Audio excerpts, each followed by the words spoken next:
Hello, magandang umaga po sa lahat. Welcome to the 2022 UPSLIS Tenure Lectures organized by the UP School of Library and Information Studies. Welcome students and teachers of Library and Information Science, information professionals, and all our friends in the Philippines and around the world. I am 𝐼𝐲𝐴𝐳 a faculty member from UPSLIS and your host and moderator for this event. This online event is in high definition or HD for an optimal viewing experience and to ensure you can read the text in the presentation slides, please check and adjust the settings of this live stream to HD. Right now, you may also check the audio and adjust the volume to a comfortable listening level. You can also watch this webinar live on our YouTube channel and our Facebook page, UPSLIS. But before we continue, let me explain the mechanics for today's event. To all our viewers, if you have any questions, you can send them anytime during the webinar. To post your questions, go to slido.com. That's www.slido.com and type in the code SLIS Tenure 2022 or hashtag SLIS Tenure 2022. Again, that's slido.com with code SLIS Tenure 2022. We will not entertain questions posted in the chat or comment section. Again, to post your question, go to slido.com and type in the code SLIS Tenure 2022. We will show the website and code on screen throughout the talk. Alternatively, you can also use the QR code shown on the screen to go to the questions page. We would love to hear your thoughts about today's event. Please watch out for the announcement containing the link for this event's evaluation for us to know your key takeaways. However, we will not be issuing certificates of participation, but again, your comments and evaluation are very much appreciated.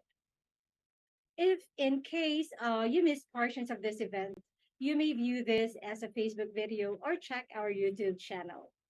Okay, that's it for the mechanics. Let's get things moving. As we all know, we just celebrated the LAS month last November, and there were a lot of activities related to this celebration. But of course, our professional growth should be continuous. So as a post-LAS month event, what we're having today are significant and very thought-provoking lectures from two of our faculty members. Delivering a tenure lecture is part of the process of the UPSLIS in evaluating the academic achievements and potential faculty members who are applying for permanency in the university. But more than being a requirement, tenure lectures are also a showcase of scholarship and competencies of our faculty members to engage in rigorous research, teaching, and mentorship. Embarking on academic career is more than just a job, but it is also a way of life that requires hard work and so much dedication. So let me introduce to you our first speaker. Assistant Professor Elijah John Derwan teaches introductory courses in library and information science, reference, and other introductory courses in LAS. He's also teaching LAS 10 Information Society, which is classified as a general education course. Prior to joining UPSLIS in 2017, he was a reference librarian and cataloger at the UP Diliman Main Library. He also pioneered the strategic communication, research, and marketing section of the University Library and served as its head librarian. He finished his BLIS in 2007 and his MLIS in 2021. He also passed the licensure examination for librarians in 2008, and he placed as the first placer of that licensure examination. His research interests include reference services, social aspects of information, collections management, and marketing and PR for libraries. Today, he will talk about his study, which is part of a larger ongoing research project that aims to determine the domains where library and information science as a field of study in the Philippines are situated by using the organizational structure of local higher education institutions. Universities and colleges offering undergraduate programs in LAS were identified using official data from the Commission on Higher Education. The online presence of HEIs was examined, prioritizing official websites to identify the college or faculty where the LIS department or unit is under. Results show that there are five general domains where LIS is situated, like ICT, education, arts and sciences, science or engineering. And as an independent unit, most LIS programs are placed alongside ICT programs. Some recognize LIS as part of reading, literacy, and education, and several HEIs have a multidisciplinary paradigm. With the perspective of higher education, institutions and how they situate LIS offering units within their organizations, this examination of structures is an initial step toward formulating the nature and identity of LIS as a field of study in the Philippines.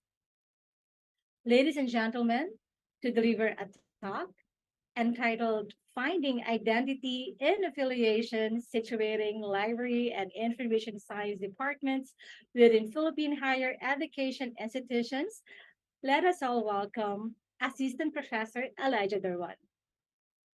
Good morning, everyone. Thank you for joining us today. I am grateful for this opportunity to talk about my current research. What I will be sharing with you originated from my graduate thesis on our GE course, LIS 10 Information and Society. Part of my thesis focused on how structures influence LIS education. It led me to think about local LIS departments and where they are situated within the larger organizational structure of the HEI or the higher education institution where they belong. My lecture is entitled Finding Identity and Affiliation, Situating LIS Departments Within Philippine HEIs. Now, let me point out again that the points that will be presented are part of an ongoing research. I will be presenting initial findings with the data I have so far, and I see potential in further expanding and developing the study. Now, let's begin. Standard tertiary sources in LIS, such as encyclopedias and textbooks, have since affirmed the interdisciplinarity of LIS in contemporary times. With the current shift from the library paradigm to the information paradigm, LIS is also shifting focus from the specific context of library studies to the academic discipline that studies all aspects of the creation, organization, management, communication, and use of recorded information. That's quoted from Bodden and Robinson's textbook, which was Bodden and Robinson's article published in 2016. Academic disciplines or fields of study are commonly grouped or categorized within a defined domain to establish organized structures in schools and academic institutions. In the public school system, departments are composed of teachers who teach the same subject area. Grouping is mainly composed of common purposes, concerns, paradigms, or approaches. Established fields of study, such as those in the social and natural sciences, have a clear taxonomic structure. Yet, LIS has grown and developed into what is today without a clear, long-standing, recognized link. Now, domain analysis is seen as a framework for studying information, examining the nature of knowledge within social groups. It is a new horizon, according to Horland and Albertson, for information science, treating knowledge as something that is situated within communities of discourse. It may be said that domain analysis is the careful study of domains. Now, what are domains? In the context of information and knowledge, domains are the set of information systems, resources, services, and processes associated with a group of users with common concerns and a common viewpoint and sharing a common terminology. They are considered the contexts, environments, or settings where information can be situated. Think about the jargon belonging to a specific subject area or profession being used to refer to concepts that they can relate to such subject area. That subject area can be considered as a domain. Now, domains commonly align with an academic discipline, a profession or a vocation, a leisure interest, or a loosely defined area.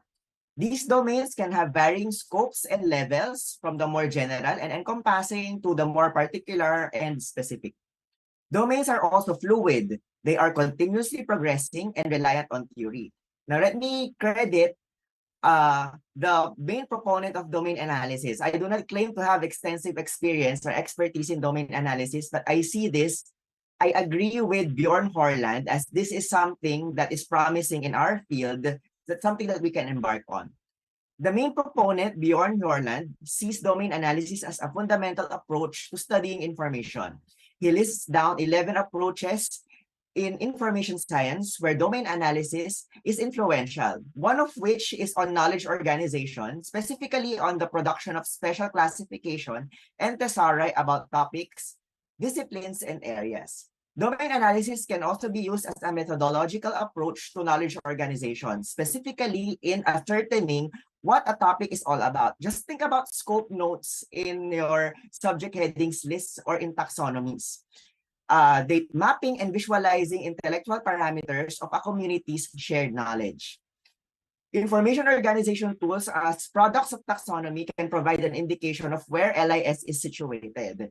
There are already classification schemes, thesauri, and subject headings lists that establish semantic relationships among terms and the concepts that they represent. However, Horland and 𝐢𝐽𝐧𝐝 argue that the historical, social, and cultural context should also be considered in classification. Ibig sabihin, these concepts are not treated as they are, but rather they are living and breathing into some context or environment. Hence, these two advocate for a more multidimensional, faceted approach in conceptualizing and organizing knowledge within domains. Now, let us go through social structures. Structures or social structures are aspects of the social landscape that control or regulate the thoughts and actions of individuals or corporate entities. These regulating mechanisms are in the form of recurring patterns or understandings within a social environment that affect the available options and the actual choices people make. Structures that restrict thought and action may emanate physically or furniture layout, barriers, and signage, or intangibly via laws, policies, or office hierarchy or structures within departments. There are also external and internal structures that would affect an entity. Now, established cultures in academic institutions are also evident. Just like any other organization, HEIs apply effective organizational management practices to promote quality operations. White, in his 1990 study, they identified two major types of organizational units in academic institutions: supporting functional units, or administration, physical plant, finance, etc., and those concerned with the production areas of knowledge, scholarship, teaching, and learning, those mainly academic offering units. Typical observation indicates that academics in HEIs are organized based on the domains of knowledge they are concerned with. Programs in engineering and those aligned with the paradigm of production and innovation are grouped together in one organizational unit, commonly called a school or a college. Commonalities and shared topics, subject areas, or domains across academic units may result in either collaboration or competition or turfing issues. Now, we will not be discussing too much about that. We will just focus on what is laid down as their structure. There are prevailing legal structures that directly influence the offering of LIS undergraduate programs in the Philippines. There is the Republic Act number 9246, or the Philippine Librarianship Act of 2003, which governs the scope and practice and requirements for entry into the librarianship profession as one of the typical career paths of LIS graduates. The law also mandates the Professional Regulatory Board for Librarians to ensure that all institutions offering library, archives, and information science education comply with prescribed standards for curriculum, faculty, facilities, and courses offerings of library science or library and information science. That is in Section 8 of the RA. Another example of an influential structure is the set of policy standards and guidelines issued by CHED, or the Commission on Higher Education, to set quality standards in offering degree programs. The Commission itself is also a social structure, acting as an implementing agency to regulate and sanction HEIs in their degree program offerings. In LIS, there is CHED Memorandum Order number 24 series of 2015, or the revised policy standards and guidelines for the BLIS program for LIS HEIs to abide by. This CHED Memorandum Order requires HEIs to have an organized unit offering the BLIS program. And at the moment, for the graduate programs, there is CHED Memorandum Order number 15, series of 2019, which is applicable to the MLIS program. There are also other structures that indirectly influence the offering of LIS programs. The Philippine Librarians Association, specialized professional associations, LIS faculty associations such as the PATLS, Philippine Association of Teachers of LIS, and the CODLIS, or the Council of Deans and Heads of LIS Schools. It is also undeniable that other HEIs can affect each other in their operations. Widening one's perspective, larger social structures such as employing industry at large, schools in basic and higher education institutions, local government units, government agencies, and other private organizations all influence LIS education in one way or another. Now, aside from Dewey Decimal and Library of Congress classification schemes, there are classification systems instituted to organize academic disciplines. There's the UNESCO International Standard Classification of Education, ISCED, Fields of Education and Teaching 2013, which was published in 2014. It follows the leading subject rule when classifying interdisciplinary programs. The leading subject or subjects determine the broad field, while the criterion for determining the leading subjects is, as before, the share of learning credits on students' intended learning time. So the classification system is geared towards what is more, the subject is more concentrated of or within. The ISCED F 2013 Fields of Education and Training separates ICT as the broad field with library and archival sciences. So magkahiwalay silang dalawa. Our library and archival sciences is under detailed field under social sciences, journalism, and information, as shown on the slide. Now, consistent with ISCED F, the 2017 Philippine Standard Classification of Education, or CED, yes, published by the Philippine Statistical Authority, also classifies library information and archival studies under the broader field social sciences, journalism, and information.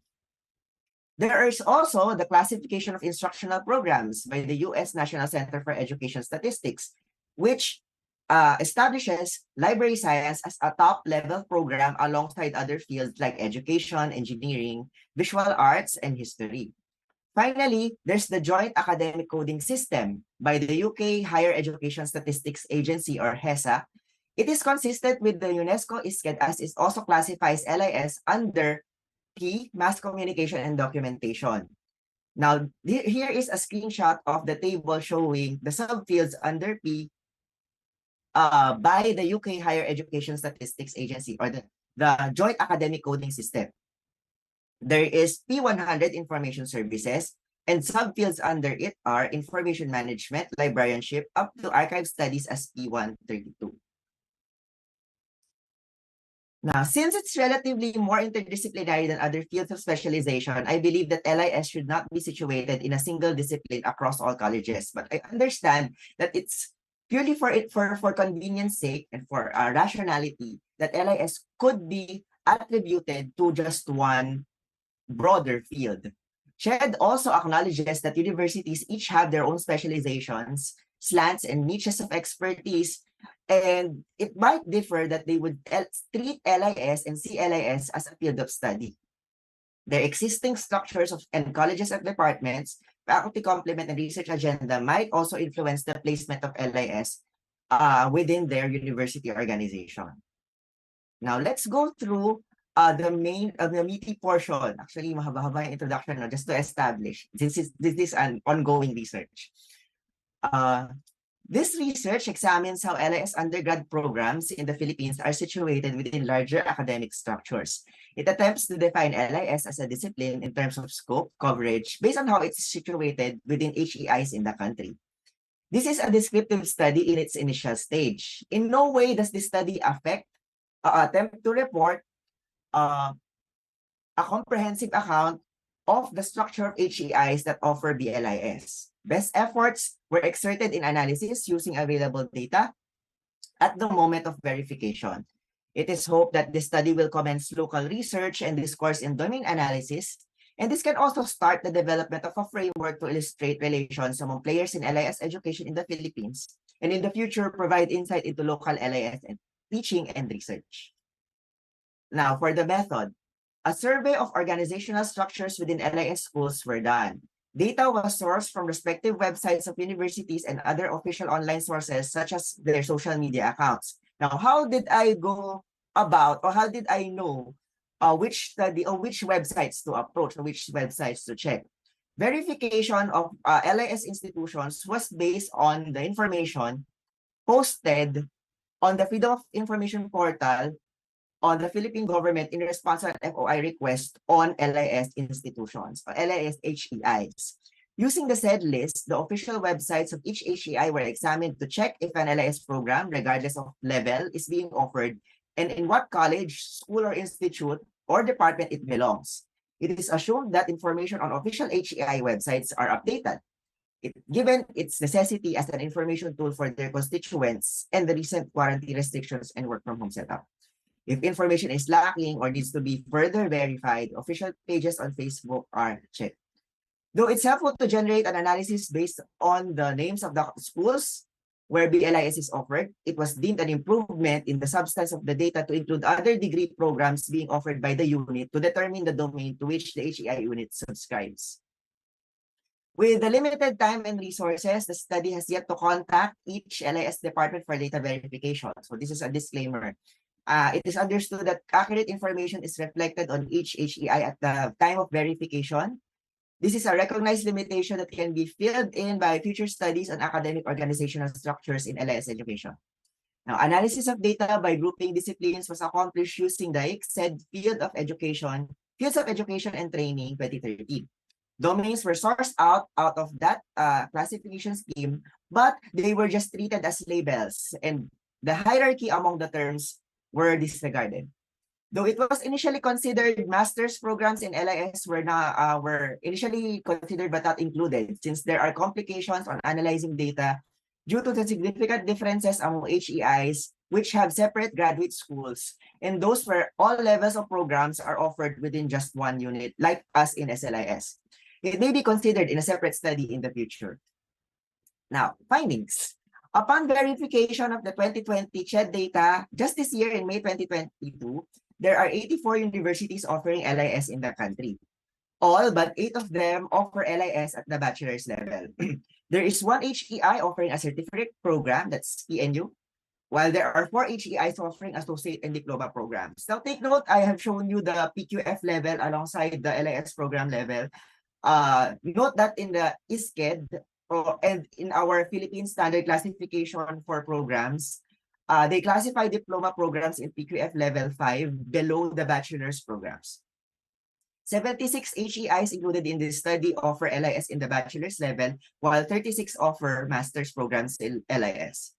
Common organizational structures indicate that an academic unit within an HEI houses one or many disciplines to which LIS is found to be related.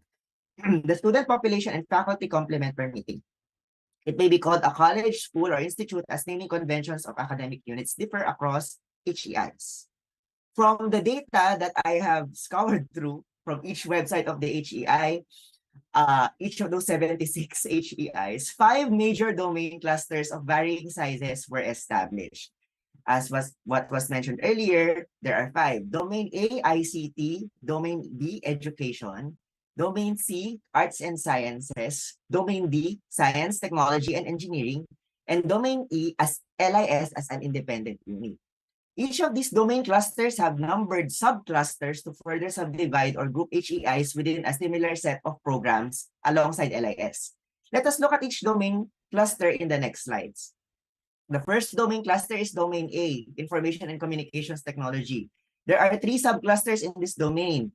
Subcluster A1, ICT plus Computer Studies, with 26 HEIs offering LIS alongside these programs, BSIT, BSCS, Computer Science, and BS Information Systems.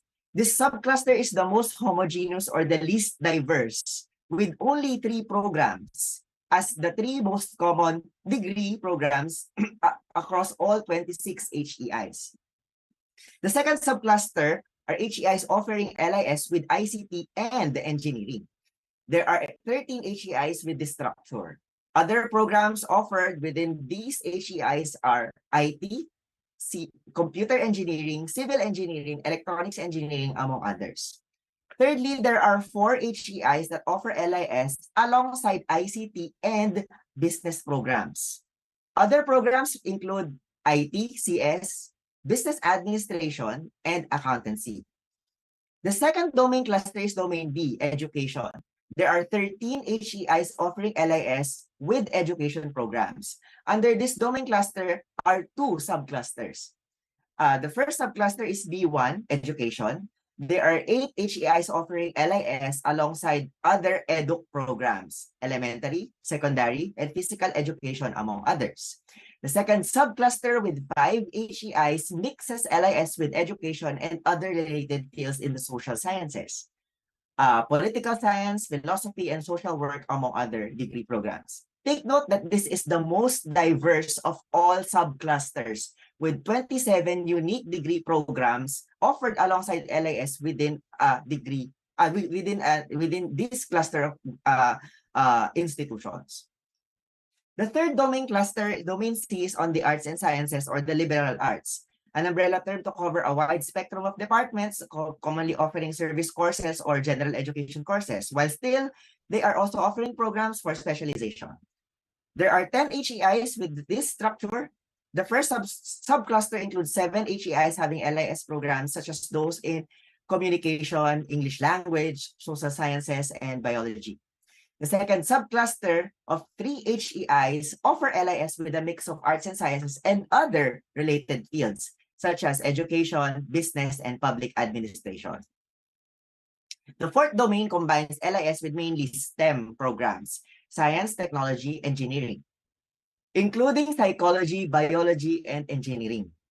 Lastly, in domain cluster E, the LIS offering unit is organized as an independent unit, directly reporting to an overall HEI head. In this domain cluster, most of the HEIs are structured as having single college departments, as units separate from basic education units headed by a dean, and having coordinators for each of their degree programs. Small HEIs, relatively those smaller with small student population and a relatively lower number of programs, are content with having one college or tertiary department as a separate unit from basic ed, and under it are their programs offered without any further classification or grouping. Each degree program has a designated faculty member as a program coordinator in charge of its implementation. Now, insights. Why did domain cluster A prevail in this analysis? Today, LIS is rapidly embracing the paradigm of a synergy between people, information, and technologies. Here in the Philippines, we try to catch up with this trend. Even before with the most recent policy on the BLIS program was implemented, there has already been activities to situate LIS within the ICT domain.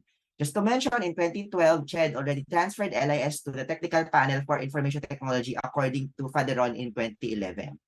Considering, meanwhile, domain B, education, it is also understood since LIS has its roots in the education domain, recognizing the value of reading, literacy, and information resources for teaching and learning. And there are also academic and school libraries as the two of the major 4 types of libraries. The scope and prevailing knowledge of domains is seen as the primary factor in influencing where LIS is situated within an HEI. The desired specialization of the HEI, its existing org structure, and the set of programs offered may also influence how these programs are organized or clustered together. Following history and tradition of the HEI and the organic growth of establishing college, schools, and departments, the org structure may contribute to the decision of where the BLIS program is placed within their institution. Aside from this, other organizational features or characteristics such as the size of the HEI, including student population per degree program, may also factor in. While some educational administrators try to strike a balance of power within their organizations by dividing populations into evenly distributed groups or clusters. In CHED memo, the CHED memorandum order mentioned earlier states that it provides ample space for HEIs to innovate in the curriculum in line with their assessment of how best to achieve the learning outcomes in their particular context and in their respective missions. Given this, the HEI has a relative amount of freedom in placing LIS departments, given that there are no rules, no explicit rules for this in the CHED PSG. But a thorough examination of the CHED Memorandum Order number 24 reveals that the order implies the ICT slant of LIS. According to the rationale or the nature of the field of study, the BLIS program is the study of the development, deployment, and management of information resources in print, non-print, electronic, and digital formats and services. Graduates of this program are being prepared to apply information technology to basic library operations and functions, etc. It's also indicative that within the curricular structure, having allotted 6 ICT courses within the BLIS program shows that there's a leaning or a slant with ICT in the local BLIS program. Now, to conclude, there are 5 domains that were established in this study. Most usually, BLIS in the Philippines is situated alongside computer and ICT-related programs.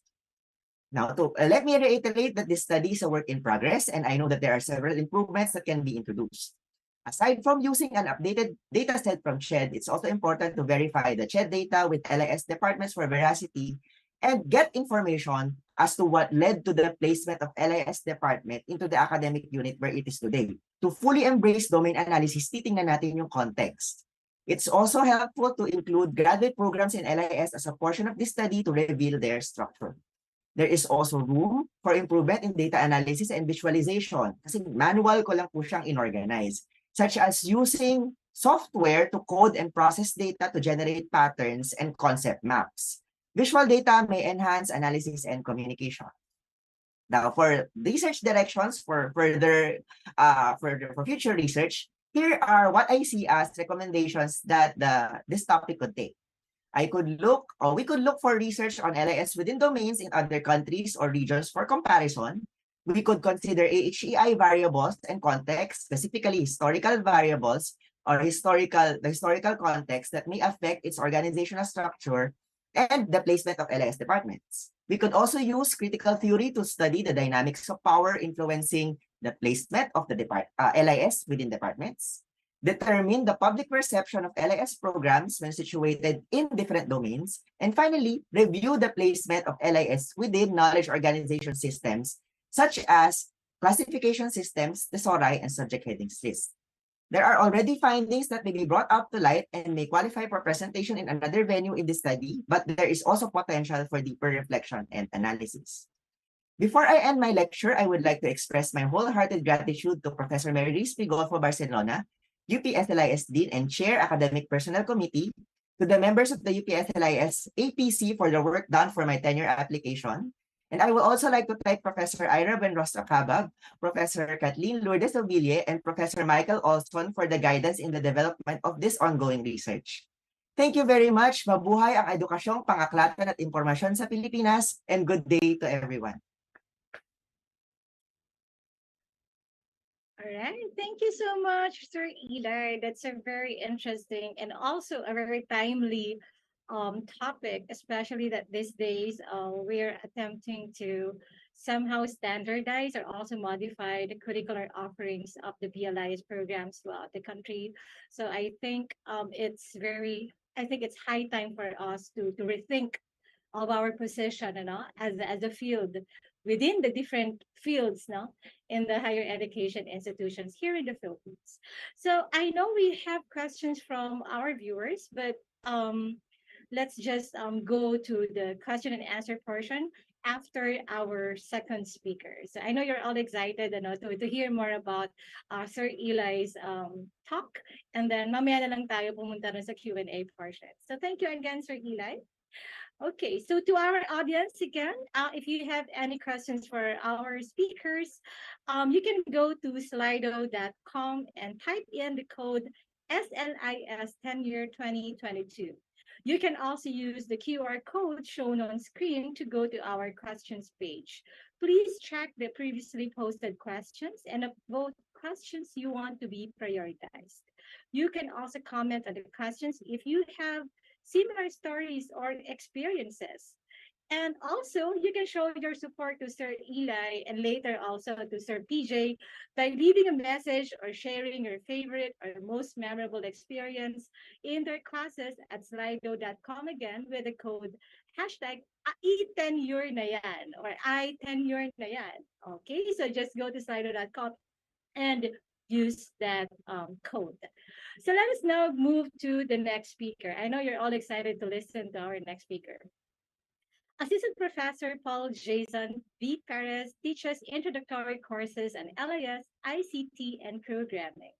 Before joining UPSLIS, he worked as the Senior Technical Associate for UP Information Technology Development Center, where he was involved in implementing an information system across the different campuses of the university.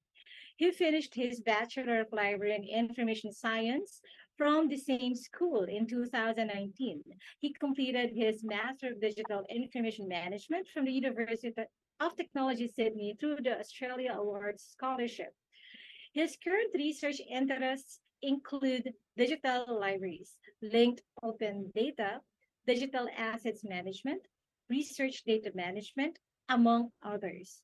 His latest projects, talks, and publications can be accessed on his website at https://pjparis.xyz. Okay, so while Sir PJ is sharing his screen to show us his presentation, let me briefly read the abstract of his talk. The web is a vast resource of digital information, but its ephemerality poses a great threat in digital scholarship and the digital humanities and social sciences. This tenure lecture discusses the digitality of the web and the different strategies of collecting and preserving. It will also tackle the issues on scope and sustainability, quality, and ethics that are unique to the archiving of the web. Assistant Professor Perez will conclude with future directions and opportunities for web archiving in the Philippines. So, ladies and gentlemen, to deliver a talk entitled Preserving the Web Challenges and Future Directions, let us all welcome Assistant Professor Paul Jason Perez. Good morning, everyone, and thank you so much for the introduction, Ma'am Ira. I would also like to take this opportunity to thank Dean Mary Grace Golfo and the whole Academic Personnel Committee for organizing this tenure lecture. Maraming salamat po. So, web archiving is a topic that I'm really passionate about, and I hope that by the end of this lecture, this is something that will also make you think and be interested with this topic. I always start with my presentation on web archiving with some of the examples. And this is a particular example that you will always see when you start reading about web archiving. In 2014, there is a social media post on 𝐕 which is a social media base from Russia, from a Ukraine separatist leader known online as Strelkov. So the post claimed that they downed a plane, an Antonov 26 plane, accompanied by a video which turned out to be a Boeing 777, similar to the missing Malaysian Flight 17 carrying 298 passengers.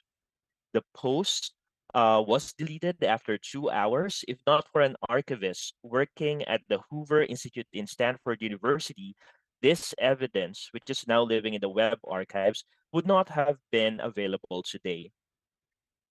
And of course, we know that this year, when Putin's army invaded Ukraine, hundreds of cultural heritage professionals around the world volunteered to save the online cultural heritage of Ukraine by saving the websites and various online digital materials from different Ukrainian cultural institutions. And to date, they have saved 50 terabytes of digital materials from more than 5,000 Ukrainian websites. Here in the Philippines, there are also issues when it comes to accessing online digital information. So, for example, in May, some people panicked when the Presidential Museum and Library website was found to be no longer accessible. I also checked last night, and hindi siya accessible, so I don't know if it's still up. But don't worry, because there are many captures of the website in the Internet Archives. And then a month after that, in June of this year, the National Telecommunications Commission demanded from internet service providers to block a list of 26 websites they did that they deemed to be leftist. The web is an endless amount of content, but at the same time, a common experience is that what was on the web yesterday or a year ago is no longer there. So this is from Niels Brugger, and it is something that we sometimes take for granted. No, so we think that the online resources that's out there will always be there, but the truth is, the average life of a web page or website is unknown. No, it has been studied and debated many times in the past. The results of many studies greatly varied from 1,000 days or a few weeks. But what all scholars agree is that web resources are ephemeral. No? They are ephemeral for many reasons, as you have seen from the previous examples. And so, given that the web is this vast repository of human recorded information and it's part of our cultural and social movements, it is important in our field to know how to manage and preserve online information. So what I'll be talking about this morning briefly will be first to talk about what the web is and what web archiving and the web archives is. Then I'll be discussing some of the challenges and opportunities for web archiving here in the Philippines. So to start, we need to have a basic understanding of how the web works. And how it works is through these three technologies that were developed and written by Tim Berners-Lee in the late 80s. The HTTP, or the Hypertext Transfer Protocol, which is a rule between computers like a server and a client on exchanging hypertext documents. The language, or the HTML, that structures that hypertext document, and an identifier, or the URL or URI, to uniquely identify the hypertext document. So fundamentally, these three technologies make up the web. But as an object of study, we examine the web based on its digitality, how users experience the digital nature of websites, of web pages, and how it is different from other digital media. Niels Brugger offered three specific characteristics of the web, such as having two layers of textual phenomena, being fragmented, and being hyperlinked. So let me explain that a bit. The first layer of the textuality is the one that we experience. So when we go to a website, we type the address on the browser, and what we see, that is the first layer. But the other layer, although hidden at first, is the HTML, or the code. This can be easily viewed by the users or the humans as well as the machine. The web is also fragmented because it is made up of many heterogeneous elements such as images, videos, icons, cascading style sheets, and many others. And even though they are fragmented, they appear to be seamless as rendered by the browser. The last characteristic of a web is that they are hyperlinked. No? And although in principle, we can develop web pages without hyperlinks, that is kind of odd, and it defeats the purpose of having the web. No? So again, these three unique digitalities, or the unique features of a web being digital, are the textual layers, the fragments, and the hyperlinks. These are all important in understanding how we study and collect and preserve websites, because it will have implications when it comes to web archiving. So web archiving is a way of preserving, collecting materials available on the web. It is defined by the International Internet Preservation Coalition as the process of collecting portions of the World Wide Web, preserving the collections in archival format, and then making the archives available for access and use. So notice that these three components of the definition are important. We're only collecting portions of the web. No, it's never our intention to preserve everything, because that will be impossible.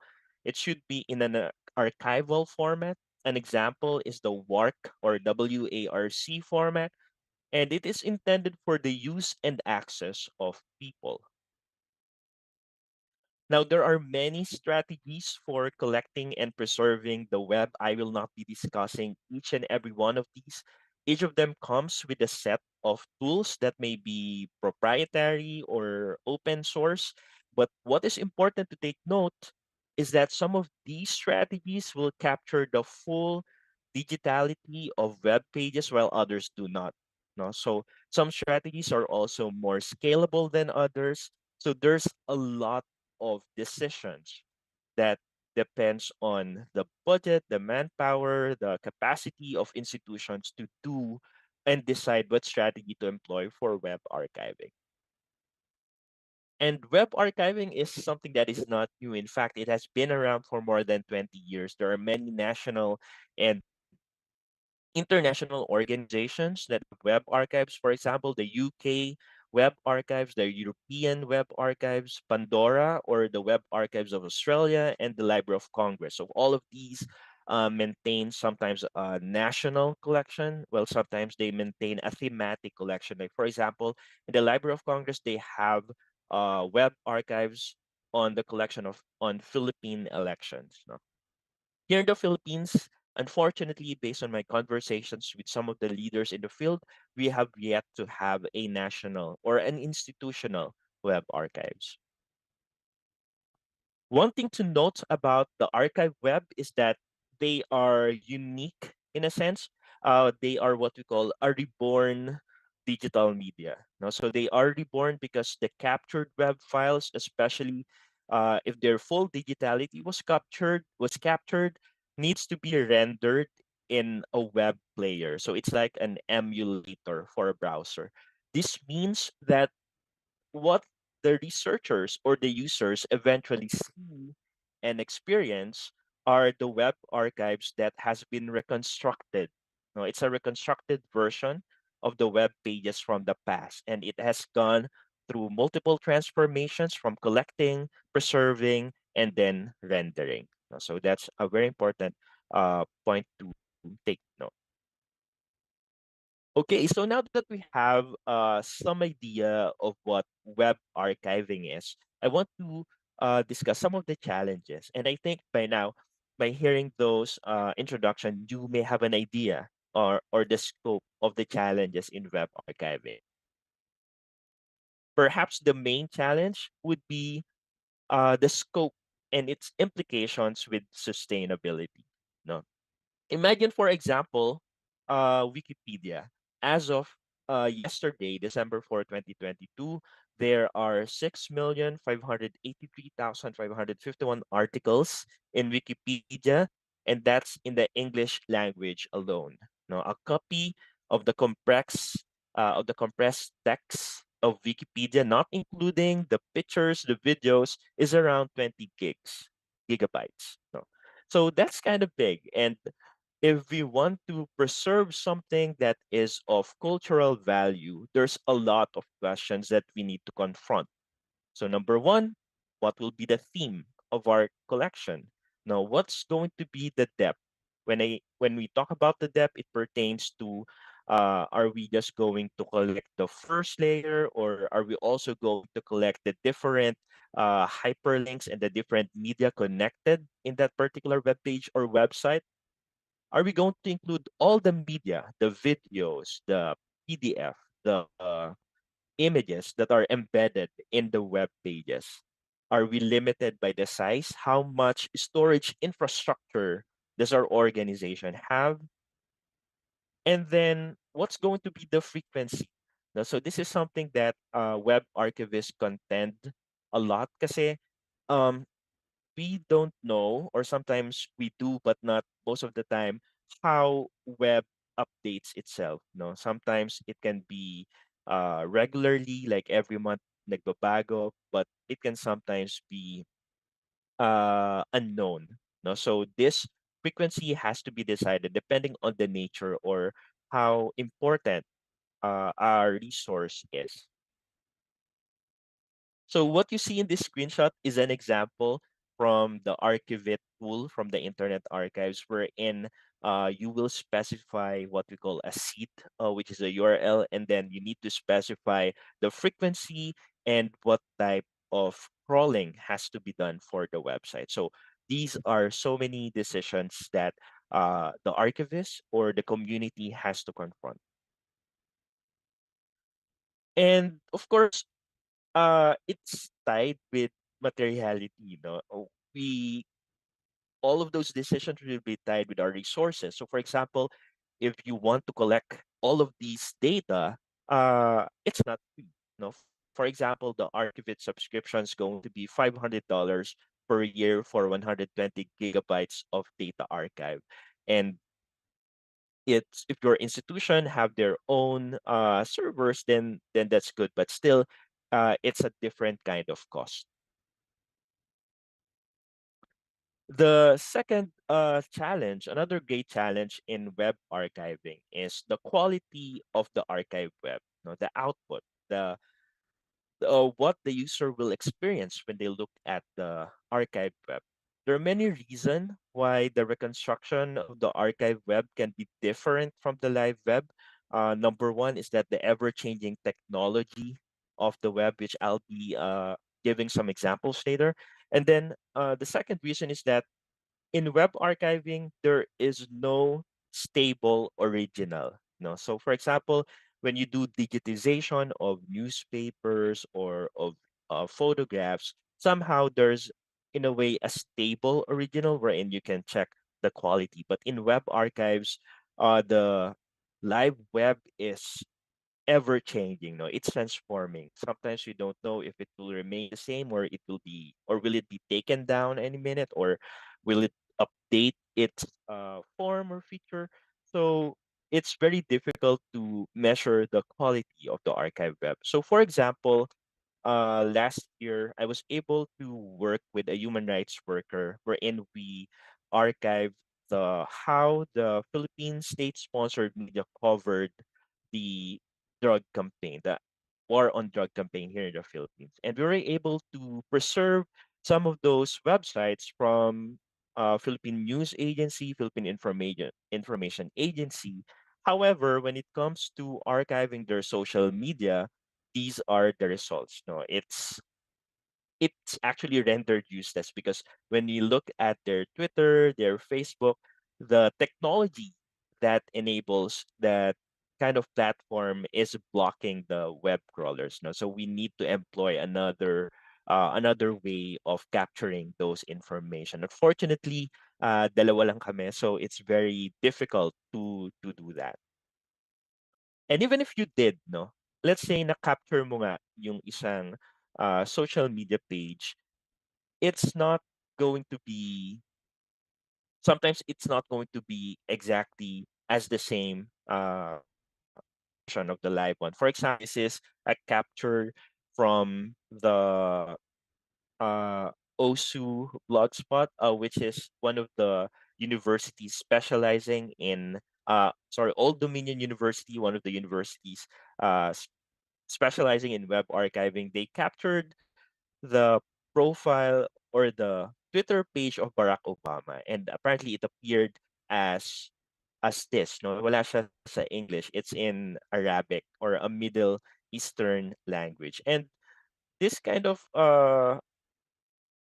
rendering of the archive web can have implications, no? Because we know one of the issues being thrown to Barack Obama is his citizenship and ethnicity. And if people see this, they will say, why is he showing or appearing in Arabic language? What does that mean? No, so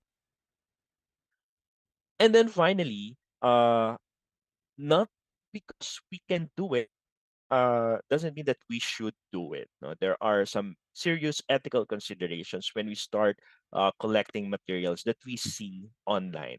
No, number one example would be here in Afghanistan this year when or last year when the Taliban took over.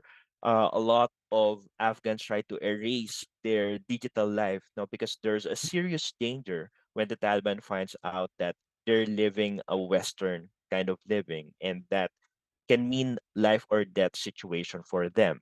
No?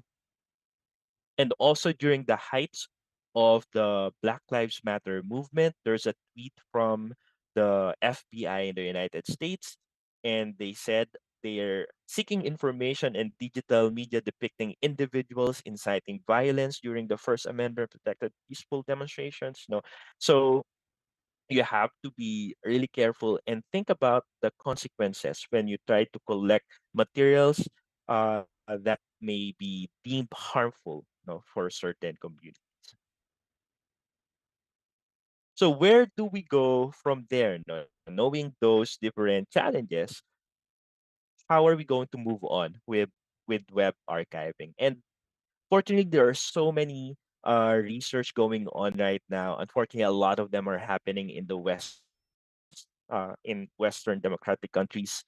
For example, there is the Documenting the Now project from the Shift Collective, and this project is centered on community archiving and making the owners participate in the collection and building of the web archives. No, a tool that they developed is the Doc Now, which allows the archiving and collecting of various tweets. So this is an example of a study that I did last year, wherein I tried to collect the hashtag Tumindig tweets that happened uh, before the during the height of the election. Diba? So what happens here is that through an API or an application programming interface, some of the tweets will be collected based on a query that you put in. And this example that you're seeing on the screen is a private archive. If I want to make this public, a consent will be sent out to the owners of this tweet so that they can take ownership of their digital output and consent if they want to be part of this public digital archive. No, so notice here as well that the restricted archive of the tweets is very different. No, this is now a reconstruction. This is a reborn digital media because it's very different from how you will experience these tweets from the Twitter platform. Diba? And then also this year, the UP SLIS was able to get a sponsorship from the Internet Archives. And that means that we now have a way to crawl websites. No, but still, uh, this has to be a collaborative effort. Aside from that, aside from working collaboratively, uh, there's also a new trend with the web archives. Kasi another challenge when it comes to sustainability would be, how are users going to use this? No? Are we just collecting and collecting and taking up space? But how are the researchers, the digital historians, going to make sense of our collection? So there's going to be a platform that will be launched early next year by the Internet Archives. It is called the Arch, or the Archives Research Compute Hub. And what this do is that it will computationally make sense of the collected web archives.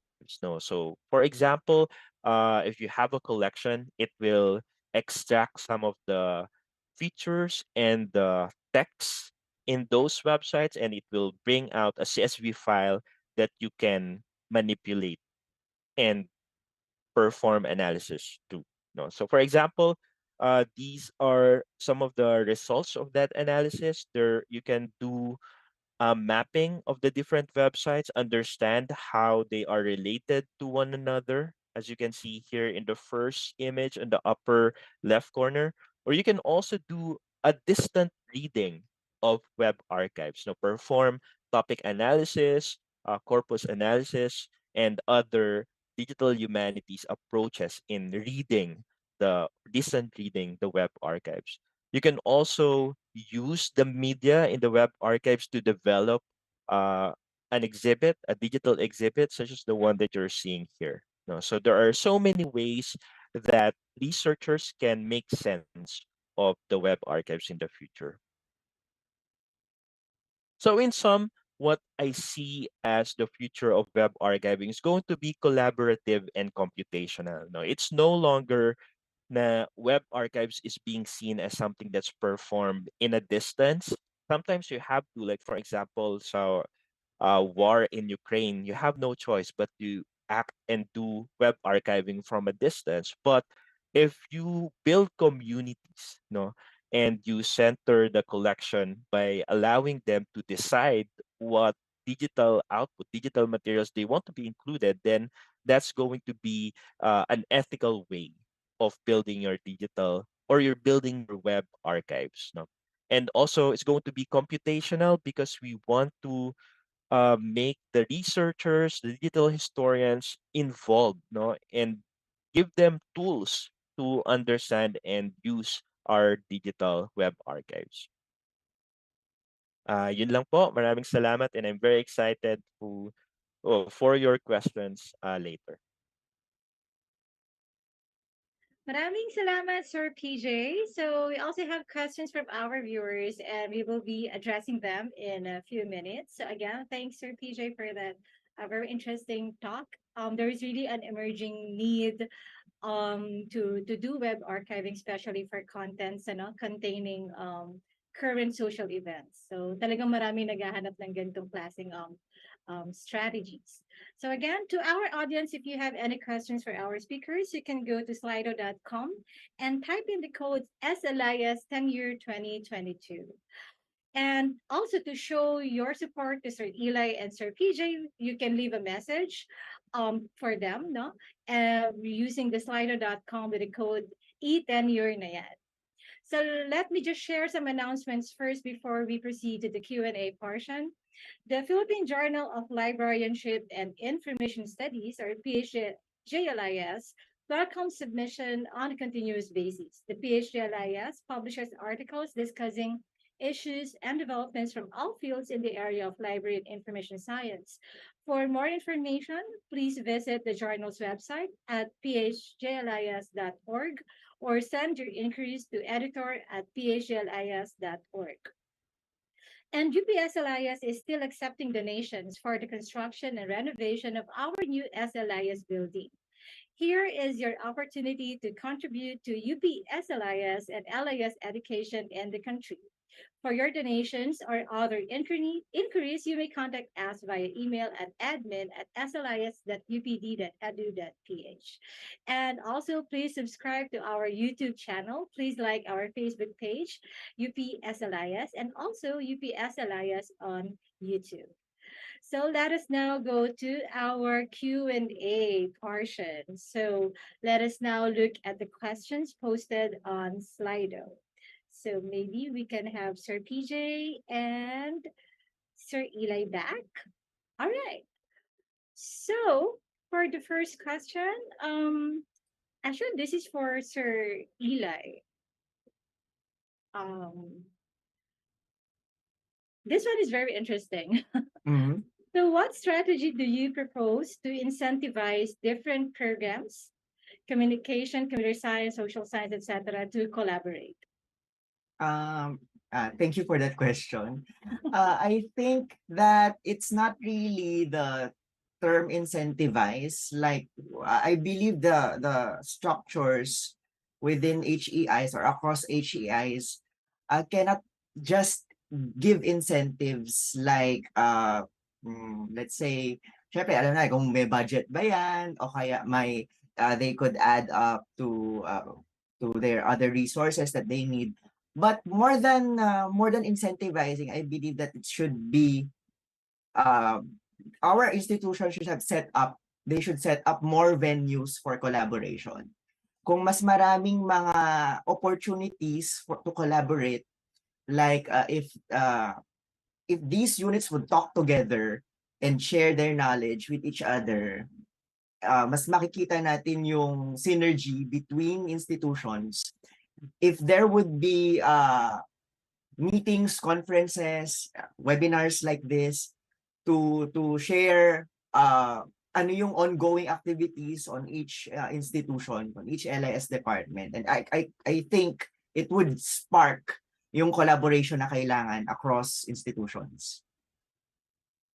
All right, thank you, Sir Eli. Of course, collaboration is really, really important talaga, not just within the discipline, but among different disciplines and fields as well.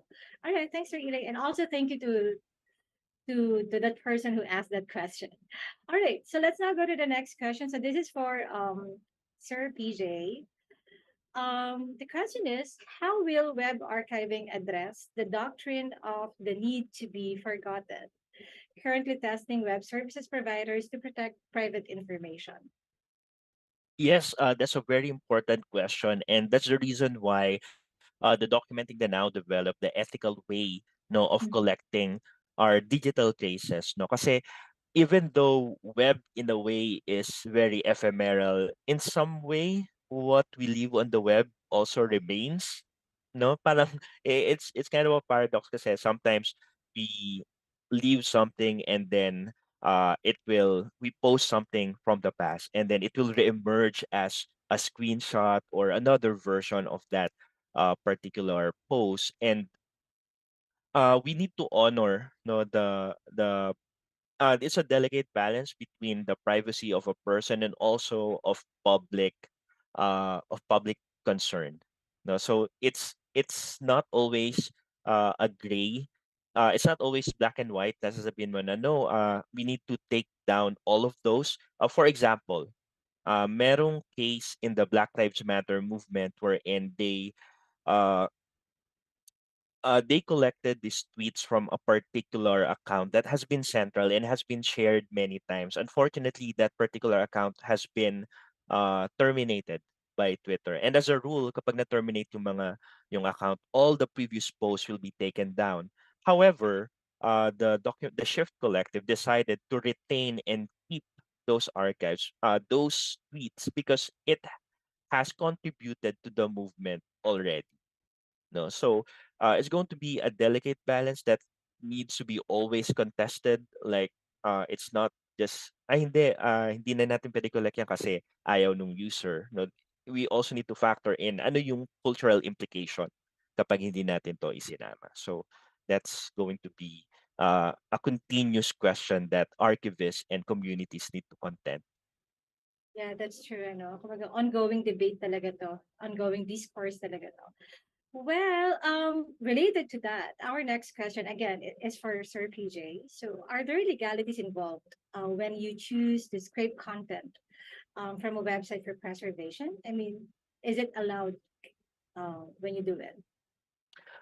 Yes, that's an interesting question. So number one, a lot of the researchers, what they're doing is that they're limiting their focus on on government information. So if it's government information, then yes, you can scrape it. And then if it's uh, a private institution, they're collecting institutions like archives, museums, they have a special license in a way to collect those information that have cultural significance. For example, no, the French National Web Archives, they collect all the websites that ends with .fr. However, they do not make it public. You can access it in their web archives by going to their facility and search what's in there. Now, that's the purpose of an archive. Now, an archive is different from a library in a sense that sometimes they collect these information that's not necessarily public. No? So in terms of legality, there's a technical way to prevent web crawlers. No? So some websites employ a setting in their websites to prevent crawlers from getting their website. So in a way, if you have that setting, then you are opting out from being collected. So there's a way to do that, and also aside from that, there's a way to take down some of those that have been collected. So in terms of legality, to be safe, a lot of researchers are focusing on the public and government information. Okay, thank you, Sir PJ. Let's now go to the next. There are a lot of questions coming in. Thank you for those who are sending in their questions. The next one is this is for Sir Eli. So will a model like Singapore, where comms and information offerings are in one college, work? Will it work? Will this model work here in the Philippines? Yeah, oo nga no. I also realized that hindi siya lumabas. It didn't show dun sa initial data na meron tayo that was presented earlier. But yes, I know it would work. Clearly there's marami na ring studies that have mentioned the synergy between information and communication na hindi talaga siya. It can't be easily separated.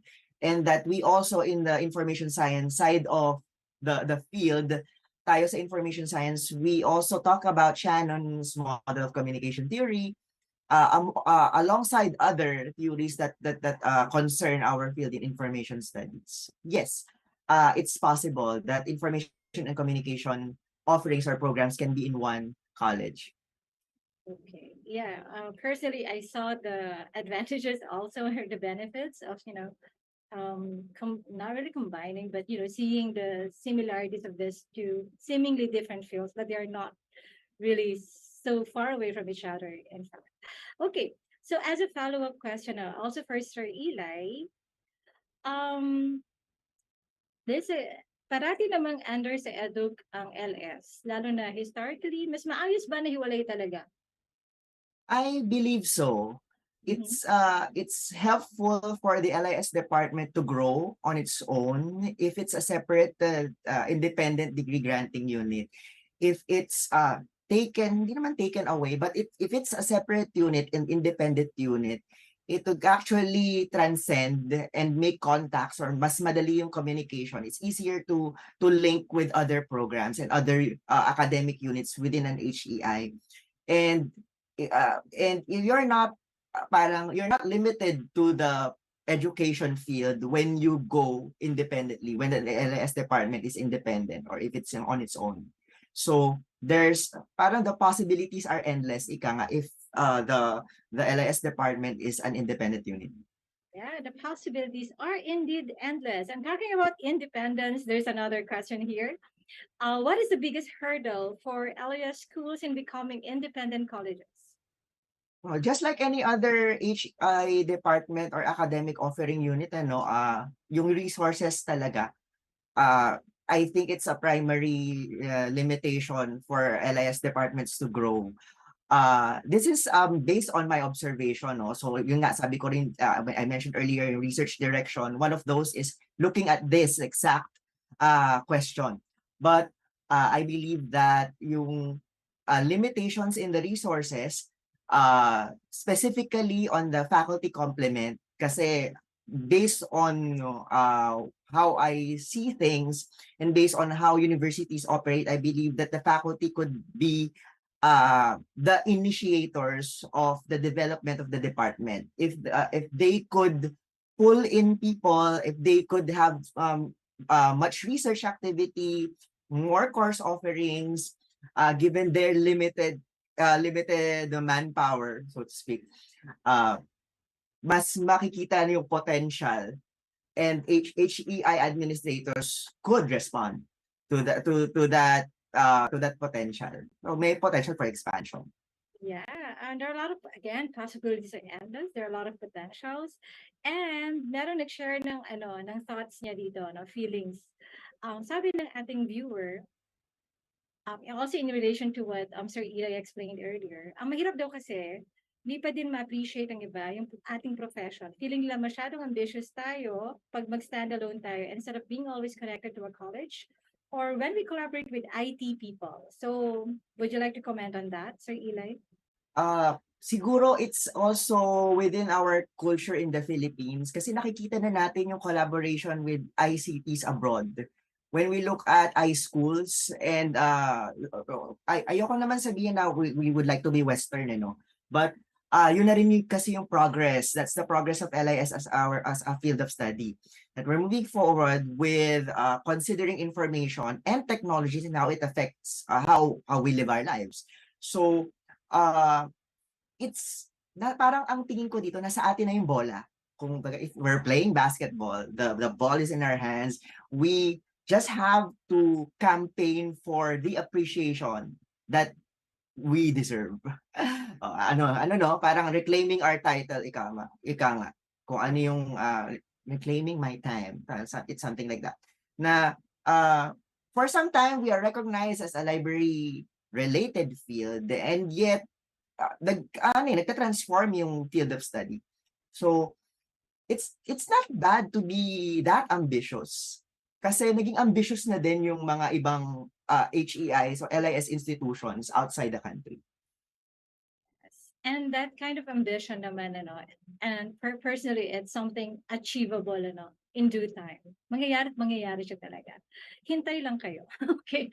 Thank you, Sir Eli. And again, in relation to our collaboration and all with IT people, may question dito for Sir PJ. Are there open source and free alternatives to archive it? Yes, absolutely. There are many tools that actually yung tool behind Archivit is also open source. It's an algorithm called Heritrix, which is basically a web crawler similar to how search engines work. So it indexes different websites and saves them into a platform. So that particular algorithm is open source. There are many tools like Web Recorder, Conifer that are available for free.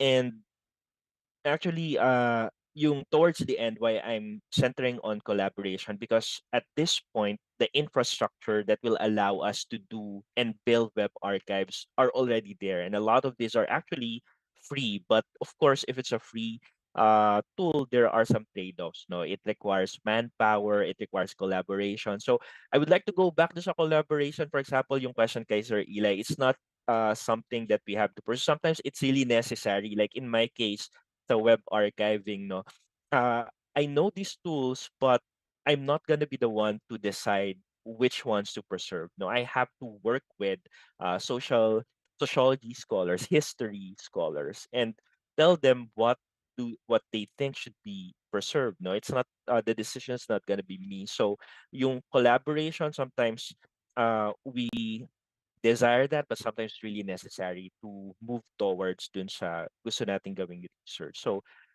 to recap, yes, there are open source tools and we can start collaborating if you want to build web archives.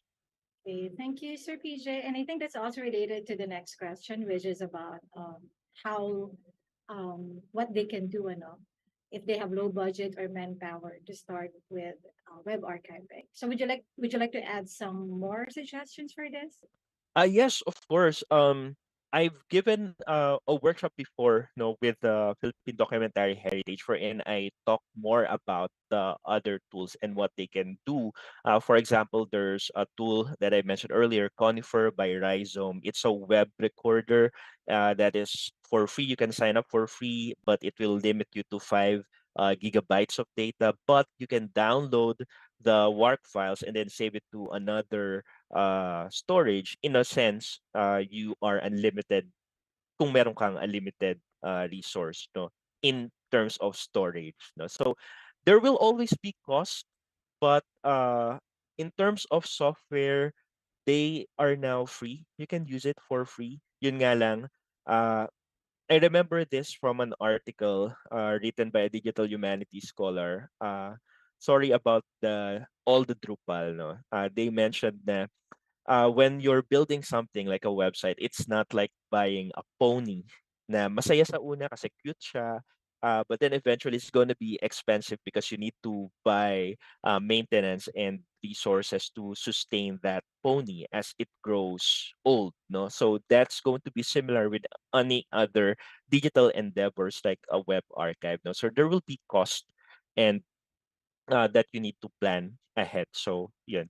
Uh, I'll be very happy to collaborate with you if you're interested in building web archives. I've made my contact details available also later. We can show it, so I'd be happy to collaborate.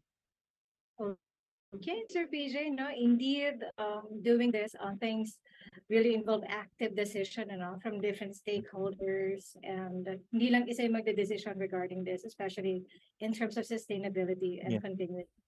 All right, so well, not really going back, but let's talk about the more specific siguro strategies, The next question is still for Sir PJ. Would you suggest to archive pages and their media as is without compression? Yung hindi na raw i-compress yung JPEGs, or is it okay? Or okay lang? Translate ako. Ayan. Yes, it's an interesting question. So that decision is going to be confronted no once you start collecting websites no. So for example dun sa pinakita kong screenshot kanina, there's an option for you to decide or limit the size or the number of pages or the files that you will be collecting. So for example, meron kang ina-archive na blog. And then itong blog na to, sometimes nagpo-post siya ng video, sometimes nagpo-post siya ng images. You need to decide, do you want to collect all of those different types of media or no? And then you need to justify why you chose that certain decision at that particular time. No, so there's really no for me there's no really right or wrong answer or steadfast rules when it comes to those kind of things. But what's important is the decision making, the politics of building that web archives and how you make those decisions transparent for future archivists or for future institutions. So yun yung suggestion ko po dun. So, mabili yung topic ni Sir PJ. So, there's another question again for you, Sir PJ. So, what are your thoughts about the ongoing dispute on digital lending between the Internet Archive and Fair Publishers, the Hackett, Harper, Collins, Wiley and Sons, and Penguin since June 2020? Do you see a similar issue that may limit the progress or proliferation of web archiving in general? Unfortunately, I'm not really familiar with the topic. I've heard they're facing a lot of, hindi naman a lot, but some lawsuits when it comes to controlled digital lending or CDL, which they championed as something that's going to be the future of lending. Kasi the Internet Archives, they have a lot of digital resources. And ano, ayun. So, I'm so sorry, I cannot give a specific answer on that one. No, no, it's okay. We can answer that for sure no, in the coming days. Right? So thank you, Sir PJ. All right. The next question is for Sir Eli. Yes. Yeah. So here, our viewer says or asks that can we say that we members of the profession are our own structural hindrance in the implementation of changes within our profession and in LES education, since the profession inputs or informs changes in our curricular development? Okay, when we go back to the study of structures, yung kabilang banda niya, the other side of it would be the agency of the individuals and the entities that are working within those structures. So I think that we as members of the LIS education field, mayroon tayong papel, but we have that we can say that we can be a structural hindrance if we think that way. If we think that we're limited with what we have, if we think that we're limited with how we see and how we teach LIS, then it would be really a hindrance. But other than that, we are not just the hindrances. Parang hindi lang naman tayo, meron din naman, we know that we are also agents that are constrained within the structures around us. And on the other hand, being agents can also be thought of as something that it's empowering. Na meron tayong kakayanan as agents. There are possibilities that we can do to work within those structures and push forward our agenda. If we want to elevate our status, if we want to be an independent unit, let's say if we want to offer more programs, if we want to belong into another field, regardless kung ano yung motive or agenda natin, we can. Kumbaga, it works both ways. We can be a structural hindrance, but also, we consider that we are also agents that have the capacity to change and to go about within these structures. Thank you, Sir Eli. So let's exercise our agency. Okay. Speaking of independence again and world domination. There's a question here. Kailan po ang SLIS magiging super college na under daw natin ng CMC, Triple E at CS? Naku, ano ba tong question ko? Okay, Sir Eli, go. Actually, ano yan eh, it's parang the elephant in the room. Kung titingnan natin yung mga tanong or the questions that were raised earlier, it can lead to this conception that the information science or the LIS field can somewhat dominate, hindi na, ayoko sabihin dominate pero somewhat go with these fields of engineering and information technology.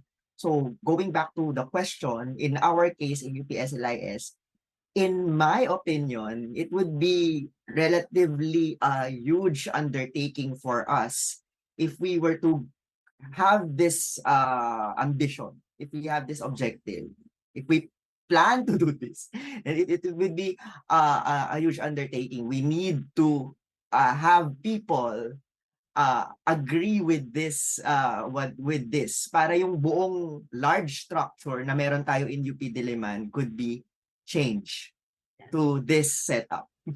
So tingin ko medyo matagal pa. It would be a huge undertaking, but sabi ko nga kanina, anything can be possible. Yeah, it's really a huge undertaking, no? And there should be like a wide acknowledgement, among different parties then. So, speaking of super college, meron din nag-comment dito. I worry that the moment now we become super college in the future, library science could be overshadowed. So should we worry about this? What do you think, Sir Eli? I think we should not be worried about this since if we think about the industry itself, when we look at the overall context where libraries belong to, kung tingnan natin in that aspect, if libraries will endure, if libraries as institutions will continue, then we should not worry about library science being overshadowed. Since we see here that in LIS education, we can embrace that paradigm that we teach information skills, we teach information competencies to future information professionals. And that those competencies and skills and knowledge could be contextualized within libraries and other information institutions. Thus, in my opinion, we should not be worried that library science would be overshadowed, but rather we should have that perception that it's just one context where information is processed or where information science or library and information science is discussed. Okay. And again, going back to the question on structure and independence. So since other universities and schools are still having their BLIS programs under a different department or college, so here in the Philippines, the BLIS program is usually under the College of Education or ID of an HEI, given the interdisciplinary nature of LIS, and if it's not feasible to establish an independent unit for LIS in an HEI, which college do you think is the most ideal, probably for now, for Okay. BLIS to be a part of? I think I would agree with the trend in our country that LIS is affiliated or offered alongside ICT programs. Syempre, we see, as I mentioned earlier, we see the synergy of the three, no? Information, people, and technology. At yun na talaga, that ICT field is the nearest to us when we look at library and information science. It's just a matter of having the perspective of LIS on board when we teach LIS courses. Okay. Thank you, Sir Eli. And for the last question, eto. Do you have a prediction when the Philippines will have its first PhD program in LIS? What are the major hurdles that we must first overcome before even considering this possibility? Ang daming hurdles niyan. Eli. In my observation, based on my opinion as well, I can't really say when. I know yung SLIS faculty would also agree with me that we cannot really immediately determine when a PhD program in LIS, a PhD program in information or information science can be offered here in the country. But to answer the second question, major hurdles would be primarily resources, but specifically the faculty, the readiness of the faculty that will be teaching the courses. in that level, in the PhD program level. So similar to our discussions in the SLIS faculty, we really would like to have people that are that have that information science perspective, but also could infuse other disciplines that are related to our field for a more holistic teaching of that doctoral program.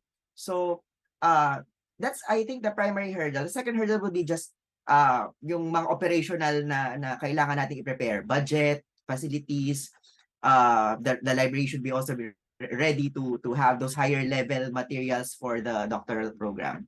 And also labs, research labs to be established para yung so that these PhD students could have their would have labs to develop their own research.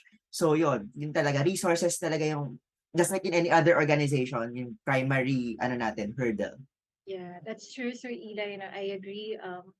Faculty resources, and also I think for me, personally, there should also be some sort of readiness among the community of practitioners and would be PhD students, and that kind of culture and mindset, na parang they will realize why they are doing PhD in the first place, and then after PhD, what they plan to do, because it's something that will also shape the kind of PhD programs that soon our HEIs will be offering in the country. All right. Sige, so salamat po, and thank you also to our viewers who sent in their questions. And of course, thank you, Sir Eli, and thank you, Sir PJ, for delivering wonderful lectures and also for answering all the queries of our viewers. Um, Alright. May comment po ulit dito, pero sige, isama na natin. May nagsabi dito na, kudos po sa inyong dalawa, Sir Eli and Sir PJ, especially po sa iyo, Ma'am Ira. Oh, thank you. Hoping face-to-face. Ayan, salamat. Hoping face-to-face na for the next tenure lectures. Last time I attended one was when Sir Dan and Sir Mark presented their studies. Because as you all know, SLIS tenure lectures are open to everyone. So all those who are interested to listen to the lectures of our faculty members are all welcome to attend. So maraming salamat po sa inyo. Salamat sa lahat, no, sa mga viewers natin. Of course, to our speakers for this morning. Again, to show our support, please go to slido.com using a code #tenure na yan to show our support to our dear speakers for this morning, Sir Eli and Sir PJ. Again, do you have any upcoming talks or projects that you want to promote, Sir Eli, Sir PJ? Ay, wala naman. May pa-promote po ba kayo, Sir PJ?